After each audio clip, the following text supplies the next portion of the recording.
Estás escuchando Usina Radio. Acompañamos tus amaneceres, tus tardes, noches y madrugadas. Estamos para compartir esos momentos que vivís cada día. Estamos con vos, para vos y por vos. Escuchanos en www.usinaradio.com.ar. Estás escuchando Usina Radio. Seguí nuestro portal digital de noticias y escuchá nuestra programación. www.usinaradio.com.ar. O encontramos en nuestras redes sociales. Instagram como @usinaradio_, Twitter @usinaradio, o escribinos a nuestro número de WhatsApp 11 58 21 96 14. Usina Radio o en nuestro canal de YouTube. Usina Radio. Usina Radio. Se mantiene informado. Bueno, estamos en otro programa de La Pregunta Incómoda, en esta ocasión con dos invitados, Jimena Arce, abogada, amiga de la casa, integrante del Ministerio de Justicia de la Ciudad de Buenos Aires, y Andrés Pasamonti, presidente de la UCD Nacional. ¿Qué tal? Bueno, mil disculpas por la demora, tuvimos continuado con el programa anterior de Damián, que estuvo muy interesante, y bueno, se nos extiende un poco la nota. ¿Qué tal? ¿Cómo están? Hola Martín, un gusto encontrarte a vos y un gusto saludar a los chicos también. Ahí sigue Damián Hola, ahí en estudio. ¿Qué tal, Andrés? ¿Cómo estás? ¿qué tal Martín? ¿Cómo te va? Gracias por la invitación y un saludo a toda la audiencia, a Jime. Beso, Jime. Un beso, Andy. Bueno, gente, bueno, primero, bueno, obviamente agradecerle por tomarse un viernes en este horario. Y la primera pregunta va dirigida a Jiménez. Estuve leyendo un poco hoy sobre el Ministerio de Justicia. Estás, si no me equivoco, Gabino a cargo. Y quería saber cuál es la función y en qué se diferencia con el Nacional, porque no sé en qué se contraponen, cuál es la función de cada uno, cuáles son los límites de cada uno, que siempre vemos discusiones porque a quién le toca hacia la Federal Policía de la Ciudad, digo, por ahí sí tiene que ver eso. Mira, tiene un poco todo que ver. Lo cierto es que el Ministerio de Justicia de Nación y desde Ciudad se diferencian simplemente por un tema de jurisdicción. O sea, va a ser un Ministerio de Justicia el de Cava que obviamente atiende a los asuntos jurídicos de Cava. La diferencia que vos tenés con el Ministerio de Justicia de Nación es que el de Nación está mucho más ordenado, porque se dedica obviamente pura y exclusivamente a lo que es el fuero nacional. Dentro de Claro. lo que es el Ministerio de Cava, ponete a pensar vos incluso en cualquier juicio, cualquier denuncia penal que hagas en Cava. Vos tenés acá en Cava el fuero federal, el fuero nacional y el fuero directamente de Cava, que obviamente que es independiente desde la Constitución del 94 que reconoció autonomía de la ciudad. Entonces tenés un cúmulo de fueros y muy difícil distinguirlos al momento de que el ciudadano necesita acudir a la justicia en Cava. Entonces, el trabajo fundamental que creo que tiene hoy Gabino entre un montón más, pero el trabajo fundamental es lo que ya se venía hablando hace unos años, que es el traspaso de la justicia, que llamamos nacional y es local, directamente a Cava. Y para eso tienen en lo que es sus proyectos, obviamente, reconstruir todo lo que es el fuero judicial de Cava, y en eso no solamente hablamos de un tema de los asuntos penales o del fuero penal, hablamos de fuero de familia, hablamos de un propio fuero laboral, hablamos hasta de incluso tener como finalidad instituir un nuevo SECLO, un servicio de conciliación laboral obligatorio que sea propio de Cava, así que a nivel nación la única diferencia es la competencia, pero sin embargo lo enquilombado de ciudad supera muchísimo a Nación en cuanto a prolijar todo esto que viene mal de hace rato. Y ya que justo hablaste de justicia y el tema de denuncias y demás, ustedes llevan adelante una denuncia por una malversación de fondos junto a Andrés Pasamonte, llevan adelante ustedes, Alberto, si no me equivoco, Alberto Fernández, Grabois y Pietra Gala. ¿En qué consiste? A veces escucho tanta denuncia que ya digo, ¿cuál de todas es y qué error, entre comillas, cometieron esta vez? No sé si lo Eh, quiere contestar Andy, ahí está. arranco yo y sigue la doctora, que es el cerebro jurídico del equipo. La parte técnica.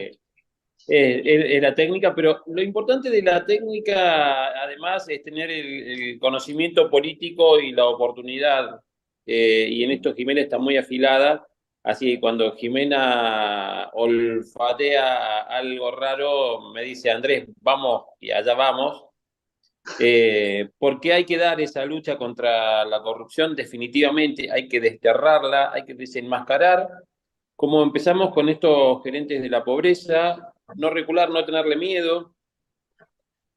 Ahora fue Grabois, pero ya estamos viendo y analizando otros casos que bastante terribles, porque el otro día me preguntaban de otro medio qué le parece de todos los casos de corrupción el más grave. Y me parece que meterse con el hambre de la gente es lo más grave que puede pasar. Es lo más grave. Que alguien se vaya a dormir sin un pedazo de pan en la panza es lo más grave que puede pasar. Mientras estos gerentes de la pobreza se llenan los bolsillos de plata porque son todos millonarios.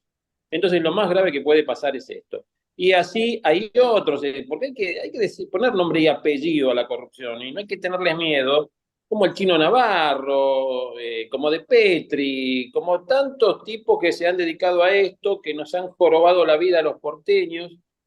Y en algún momento uno también se enojaba con esos piquetes. Y un día me senté y me puse a ver a la gente que estaba llegando. Y la verdad que eran los esclavos del siglo XXI, que por un mendrugo de pan de estos delincuentes caminaban kilómetros y kilómetros, y si traían a un bebé en brazos o en un cochecito les pagaban un poco más. Es decir, para ellos un bebé es una mercancía transable, es una vergüenza lo que han hecho y merece el repudio de toda la sociedad. Nosotros nos concentramos en la parte legal, pero en lo político no los vamos a dejar en paz, los vamos a buscar en donde estén. Yo he visto las lágrimas de una señora que perdió su fábrica, que cuando salió de una operación de un cáncer, pobre mujer, cuando fue a su empresa se encontró que la misma estaba tomada, le dejaron sacar un auto y se le quedaron con la empresa. Entonces, todas estas cosas se tienen que terminar de una vez por todas y repudiarlas desde donde nos toque hacerlo. Jimé. Bueno, No, bueno, yo te cuento un poco un poco los hechos y si querés un poco desde lo técnico, qué es lo que pasa. Lo cierto es que hay una fundación, Arcángel San Miguel para la Sarasasa, que está conducida por quien es en su momento una persona de apellido de la Valle, que perteneció a Patria Grande con Grabois. Grabois dice que nada más perteneció un tiempo, que él no tuvo contacto y bueno, y un montón de cosas, pero bueno, lo cierto es que perteneció. Y no es la primera vez que esta fundación concursa para obtener otra partida presupuestaria, pero en este caso, en particular, recibió 2 hectáreas cercanas al lago Mascardi, que el lago Mascardi está muy, muy próximo a una comunidad mapuche o pseudo mapuche, pongámosle, bastante beligerante en cuanto al tema de la toma de tierras, ¿verdad?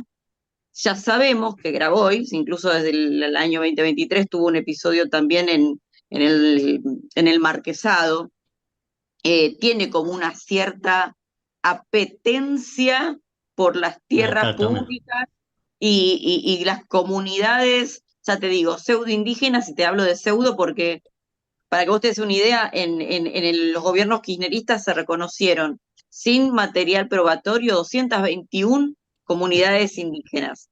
En los últimos 16 días del gobierno de Alberto Fernández se reconocieron 81 en 16 días. Entonces, como Grabois ya viene teniendo esta apetencia y a la vez es una zona fabulosa, no cerraba un poco eso y no cerraba el objeto de la fundación, Martín. El objeto de la fundación tiene digamos, por finalidad servicios asistenciales a niños y adolescentes. Decime vos en tu opinión, ¿no? ¿De qué le puede servir 2 hectáreas cercanas al lago Mascardi a una fundación que tiene por objeto servicio social a niños y adolescentes? no, yo no Pero encuentro ningún nexo. Y no ella, la tiene explicación que te da, ellos la explicación que daban, ¿cuál era? no, nada. Ah, Esto fue no amiguismo. justificando No, ninguna porque manera. esto fue No, porque no necesitaron justificarlo, porque esto fue amiguismo, o sea, el gobierno se le cede las tierras, se estrechan las manos, aguante el convenio y listo, y explótenlas como quieran, o lo que uno por ahí puede presumir, por esta apetencia que hablamos de Grabois, es vamos y las ocupamos. Pero, y es más, es muy loco porque esta fundación tiene sede en uno de los edificios más caros de la ciudad, que es el edificio, el Bensich, que es un edificio que está en Avenida Córdoba, al 800, si no me acuerdo mal, un edificio de lujo. Vos decís, la verdad que difícil que uno pueda montar una fundación en tamaño lugar. Así que desde lo técnico te digo, que es lo que vimos comprometido ahí. Primero, y con esto te termino los hechos porque es buenísima, el encargado de esta fundación terminó siendo, durante el último periodo casi de Alberto Fernández, funcionario público, cosa que tenés una incompetencia y digamos, una incompatibilidad grosera entre aspirar a esto, recibir recursos del Estado, recibirlos de forma irregular y luego terminar de funcionario. Así que los delitos que más vi comprometidos serán las negociaciones incompatibles con el ejercicio de la función pública, el cumplimiento de los deberes de funcionario público y por supuesto que el tema de los desvíos, ¿no?, de fondos o de los manejos medios turbios de caudales públicos y de bienes públicos.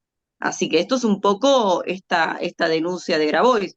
Sé que él dice que no tuvo nada que ver, he leído que se ha manifestado en varios medios y también ha dicho que tiene una suerte de persecución en su contra. Yo no digo que él, ya te digo, dice que en esto no tuvo nada que ver. Eso no lo sé, lo va a determinar la justicia.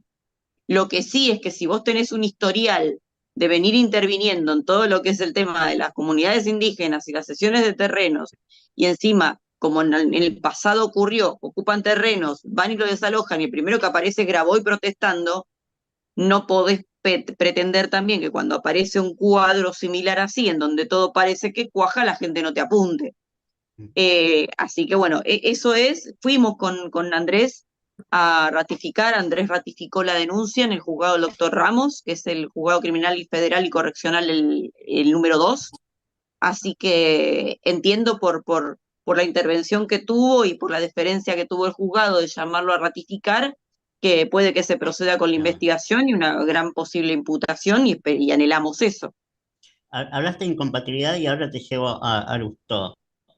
Con el tema de incompatibilidad, que no sé si usted también avanzado una denuncia, hay denuncias por el hecho de que él prestaba servicios al Ministerio de Economía a través de su consultora. Él y, no recuerdo, el rector de la UBA.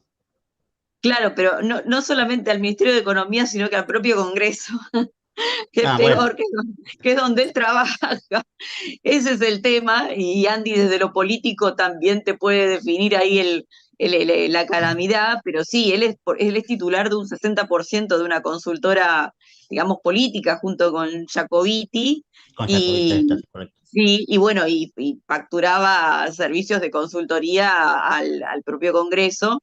La denuncia penal ya estaba hecha, no la habíamos hecho nosotros, pero lo que sí nos pareció muy apropiado, y ya te digo, por el cuadro político, Andy te lo puedo explicar perfecto, ir de una vez a todos los organismos que se tienen que encargar de transparentar estas cosas, y fuimos a la Oficina Anticorrupción con la denuncia de Lustó.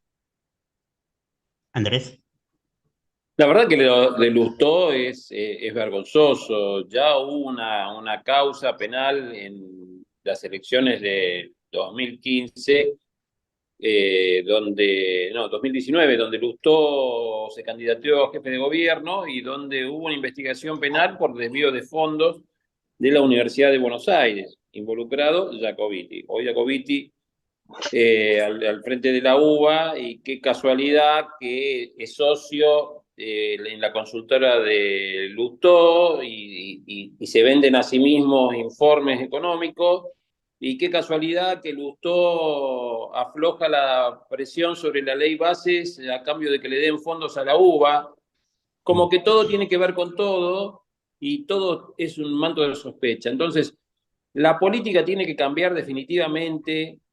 Tenemos que sacar esto de que todos los políticos son corruptos, porque no es verdad. Somos muchos los que trabajamos por la gente como debe ser, Entonces la mala semilla tiene que ser separada y tenemos que denunciarlo. No importa quién sea, no me interesa que me llamen, que me digan lo que quieran, vamos a ir a fondo y vamos a terminar con estas malas costumbres de la vieja política.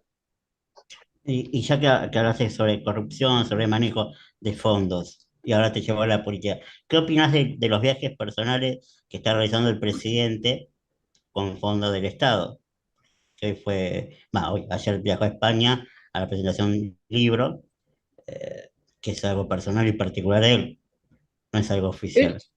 Es un jefe de Estado, lo que pasa es que acá estamos acostumbrados eh, a, a bajarle el precio a todas las instituciones y me parece que hay que revitalizar las instituciones. Es un jefe de Estado, el jefe de Estado tiene que tener los fondos suficientes como para moverse y representarnos en todos lados. Ayer estaba revisando, haciendo un comparativo, ¿no? El presidente nuestro actualmente está ganando un equivalente a $6.000 mensuales. El presidente de los Estados Unidos cobra $35.000 mensuales.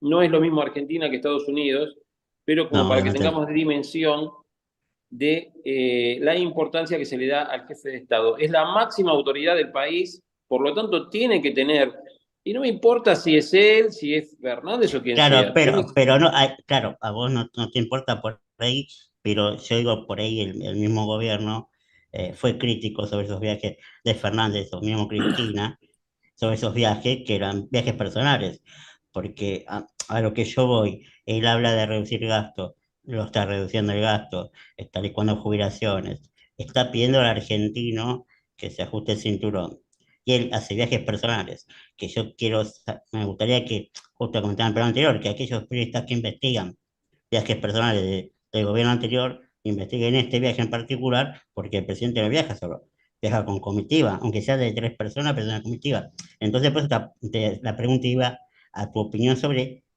qué pasa cuando un presidente comete los mismos errores que el gobierno anterior. Tendría que ver en qué circunstancia y realmente porque que vaya a España, yo creo que es un viaje oficial, lo que sí, bueno, sí, No, además ahí te corrijo, no fue oficial, fue a no es presentar un su viaje oficial. libro. Si Claro, hubo un error, si se utilizaron fondos en forma indebida, hay que denunciarlo. Acá no hay tutía para correcto, nadie, ¿eh? Acá correcto. no hay tutía para nadie. Si es mi ley, Juan Pedro Diego, se denunciará donde se detecte una irregularidad. Y si acá se equivocó y bueno, tendrá que hacerse responsable. No diferencio partidos políticos, no diferencio ideologías. El que se equivoca la tiene que pagar.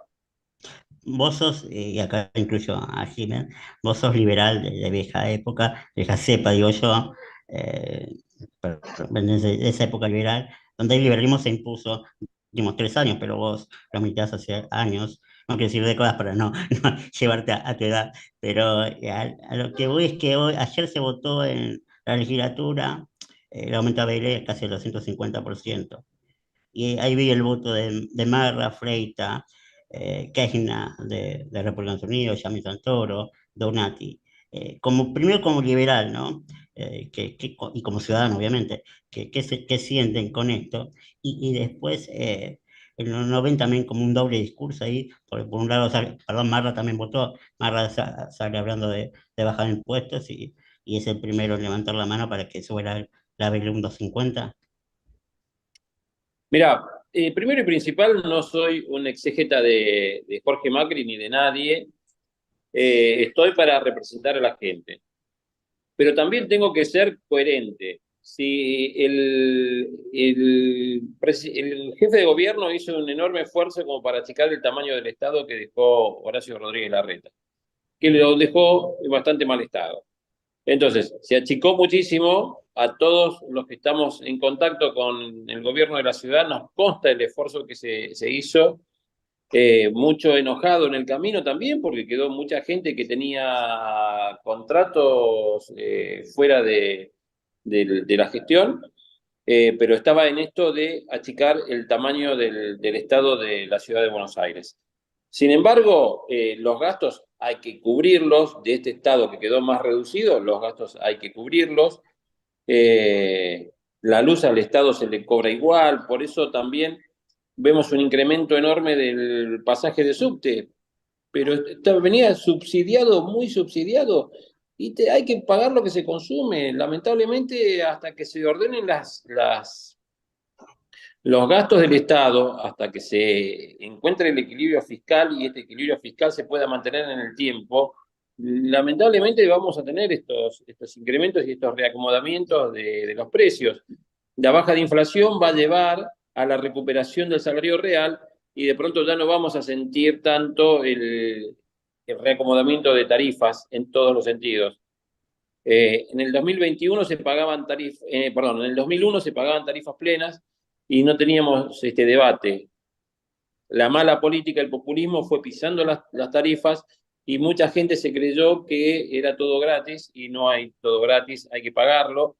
Se enojaban con Macri cuando Macri decía, no tengan las estufas todo el tiempo prendidas, pónganse un suéter encima o pongan el aire acondicionado a 24, no lo bajen, no consuman tanto. Y esto es una realidad. Tenemos un sistema energético quebrado, hay que recomponerlo y bueno, y a todos nos duele. Pero ¿sabés qué es lo importante? Que hay una luz al final del túnel, que hoy la gente sigue manteniendo un altísimo nivel de estima por las gestiones de gobierno, tanto de la ciudad como de Javier Milei, porque entiende que hay una luz al final del túnel. Así que bueno, veremos cómo resulta esto. Yo tiendo a creer que esto va a andar muy bien. Jimena, opinando En lo mismo. relación A a la lo que pregunta que le hice, comentaste, sí, a la pregunta, sí. mira, como vamos a ser francos, sabemos que los índices de inflación están bajando, sí, sabemos que los índices bajan. ¿Lo celebramos? Sí. En el consumo diario a veces lo notás y no, todavía por ahí en la micro no lo notás, ¿sabes? Te bajan los números, lo ves en tele, pero luego cuando vas a consumir, o están iguales o incrementaron. Entonces, así como se aumentan salarios en gobierno de la ciudad, entiendo que por ahí los legisladores o los diputados también tengan que incrementárselo, por un motivo inflacionario también. No te puedo decir que esté de acuerdo por ahí con los porcentajes, ¿no? O sea, por ahí no coincido por ahí con los números con los que se incrementan, pero en cuanto al incremento, esto pasa desde el sector privado que se aumenta hasta en cualquier aspecto del sector público. En más o en menos. Por ejemplo, en el lugar en donde estoy yo nos aumentan un 10%. Es bajísimo, paliamos digamos, la inflación ahí. Pero bueno, no estoy en contra de que los legisladores se lo incrementen, simplemente por ahí el porcentaje podría ser un poco más cariñoso. Claro, y yo ahí les agrego, la semana pasada estuvo Donati y salió este tema porque se sabía que se iba a votar. Y yo le hice un planteo, estuve revisando cada partida tenía legisladores y la mayoría un promedio de 6 asesores. Entonces, lo que yo le planteaba al legislador Donati en ese momento, entiendo la suelo que usted plantea, Pasamonte, la suba de tarifas y demás, pero si recortamos por un lado, también se puede recortar por el otro. Entonces, justamente lo que dice Jimena, ellos tienen un recurso que no necesariamente lo tienen que gastar.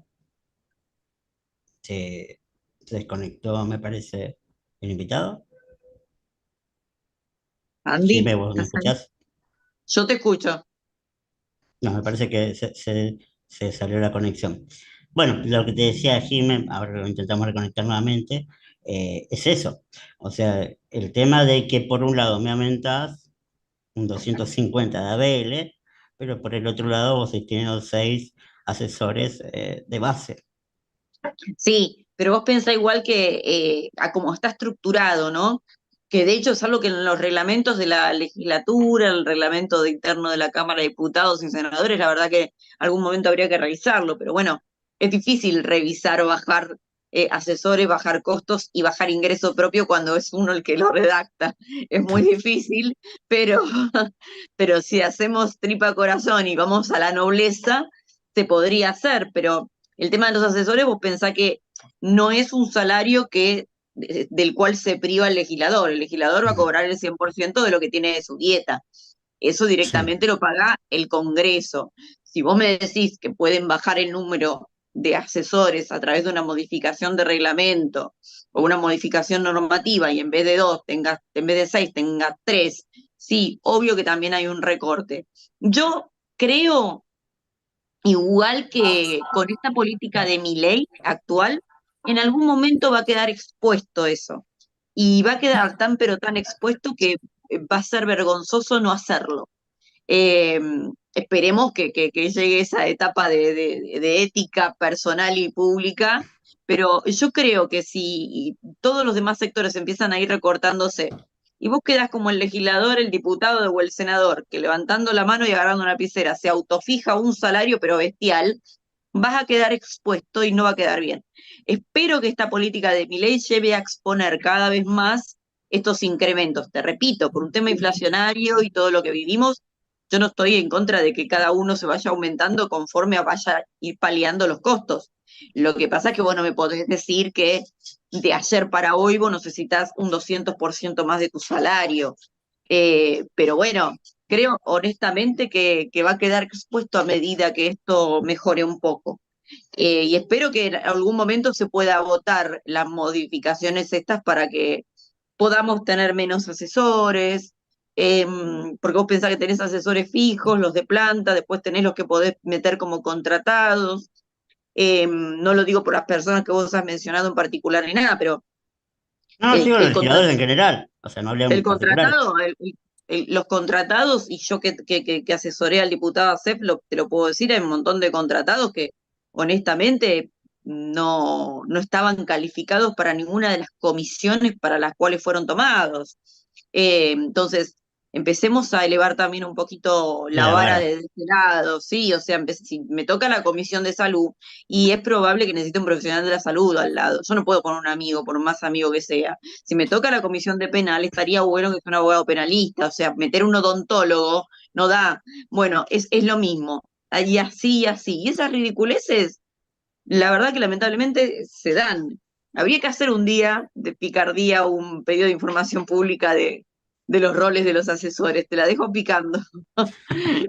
Habría que ver, Y, ¿no? ¿Qué nos responden? Tipo, mu- ¿a qué mu- se mu- dedica mu- uno? muchas sorpresas nos llevaríamos, y no tantas, pero algunas habría. Seguramente.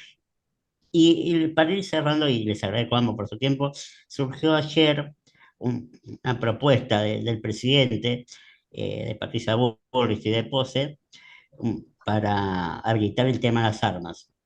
Salió un comunicado a través de 800.000 armas y acelerar el trámite.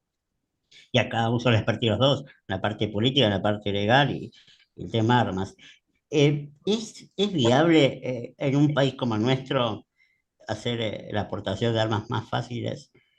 Digo, por el grado de violencia que vivimos hoy en día los ciudadanos, una cuestión obviamente porque la inseguridad también es factible, pero la violencia personal que se ve en las casas muchas veces, en la calle, y pongo siempre ejemplo a Estados Unidos, que uno va a comprar armas a un supermercado y cada 15 días tenemos una noticia de un atentado en una escuela, en una casa, alguien que se escapó un disparo. Entonces, por eso lo llevo a los dos ámbitos, a lo legal, a lo práctico y a lo político, a lo social. ¿Qué opinan ustedes? Mira, el tema de la aportación de armas, algunos lo ponen como ejemplo a Estados Unidos, pero Estados Unidos tiene una, una trayectoria de 200 años de ejercicio de la aportación de armas, está en su misma constitución. Nosotros no, y nosotros tenemos una justicia garantista, pero garantista con el chorro. Entonces hay mucho fiscal que al chorro lo mira con cariño porque lo ve como una víctima de la sociedad.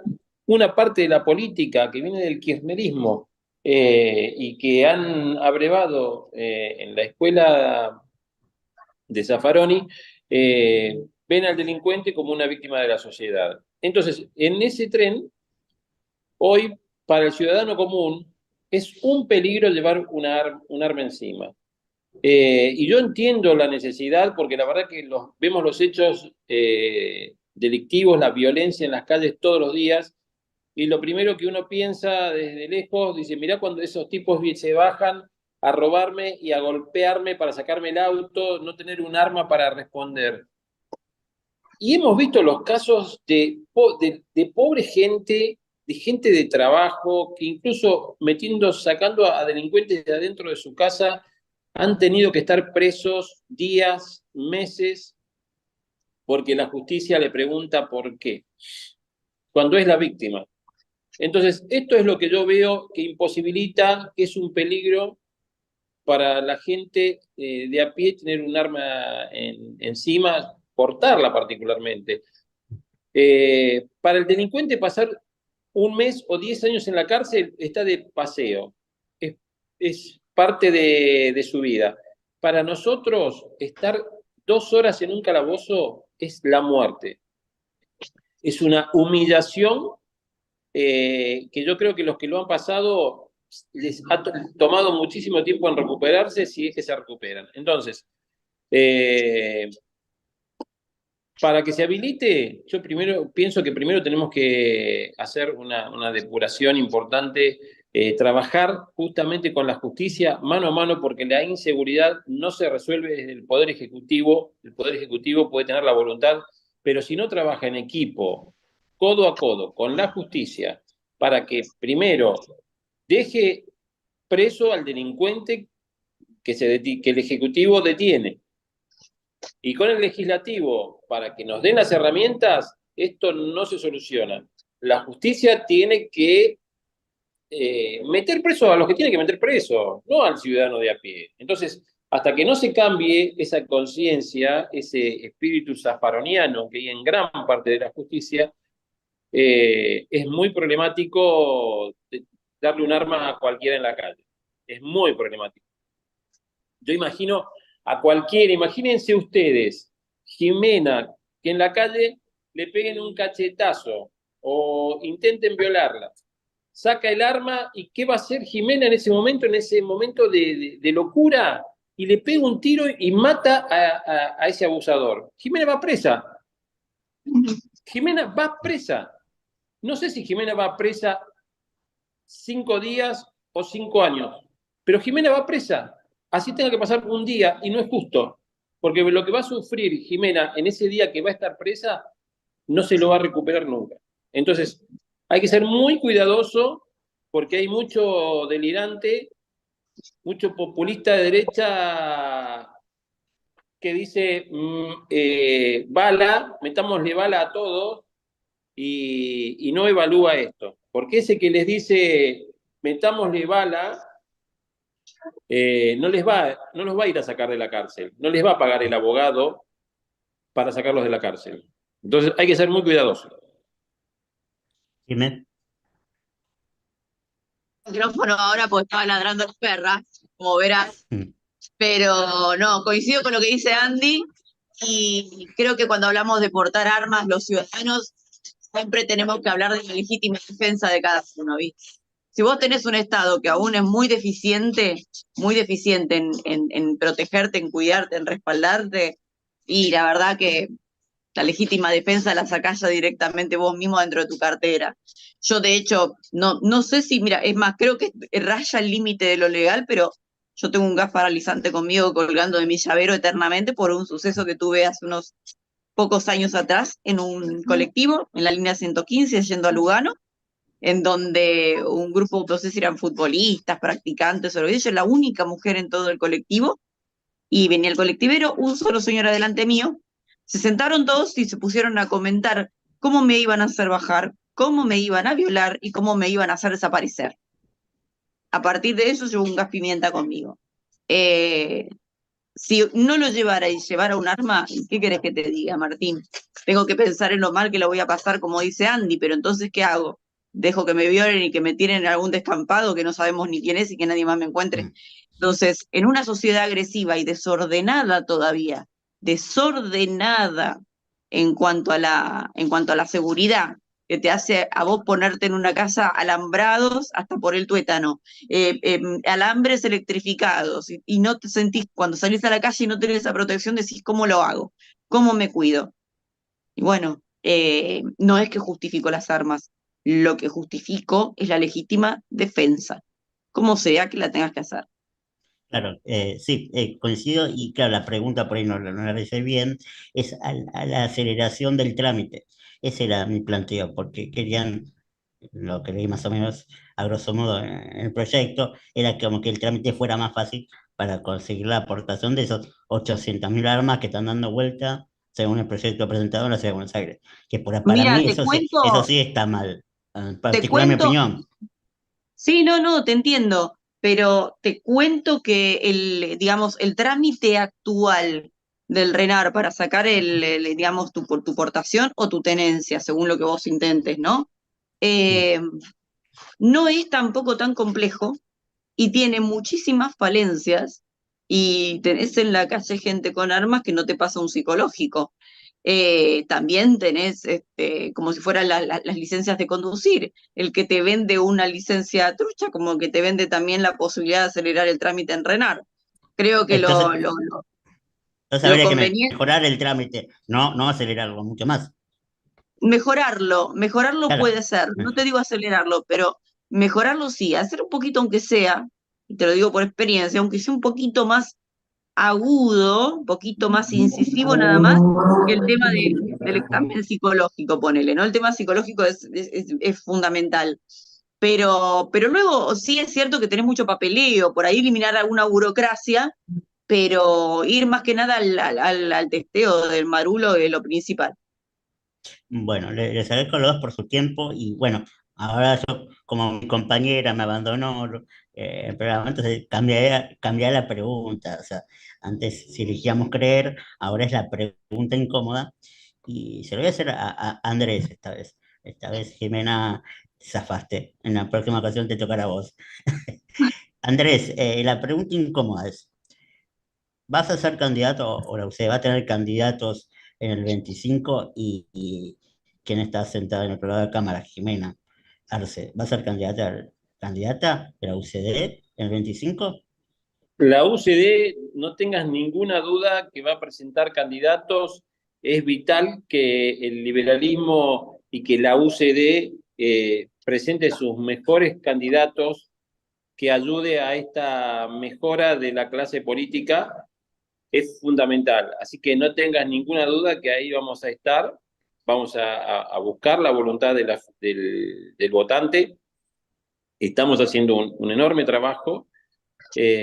Así que no tengas ninguna duda que nosotros vamos a presentar candidaturas. Y Jimena, por supuesto que Jimena tiene que ser candidata, obviamente. La cosa es que yo destaco a la mujer en política, la UCD tiene una tradición de la mujer en política porque ellas tienen otra visión de la política, otra visión de la vida que nos enriquece y tienen esa garra que donde se meten van a fondo y la verdad que para mí es un placer en los equipos. Es más, el 60% de las presidentes de distrito en el interior son mujeres. Hay que ordenarse a veces, porque las chicas son intensas. Pero bueno, son buenas personas, son grandes profesionales y yo creo que vamos a hacer una oferta a la gente, la mejor creo que va a salir de la UCD, sin ninguna duda. Muchas gracias a ambos, Jimena, Andrés, muchas gracias por el Gracias. tiempo y por ser parte de este viernes de la pregunta incómoda. Nos Gracias vemos a vos y pronto. al equipo y a la audiencia. Gracias. Buen fin de Chau, chau. semana. Muchas Hasta gracias luego. chicos. Chau, Gracias, Andy. Chao, un beso grande. Bueno, terminamos otro programa de la pregunta incómoda. Muchas gracias, Damián, por hacernos el aguante, como siempre, desde la radio de los estudios. Nos vemos el próximo viernes con grandes invitados. Buen fin de semana para todos y hasta el próximo viernes.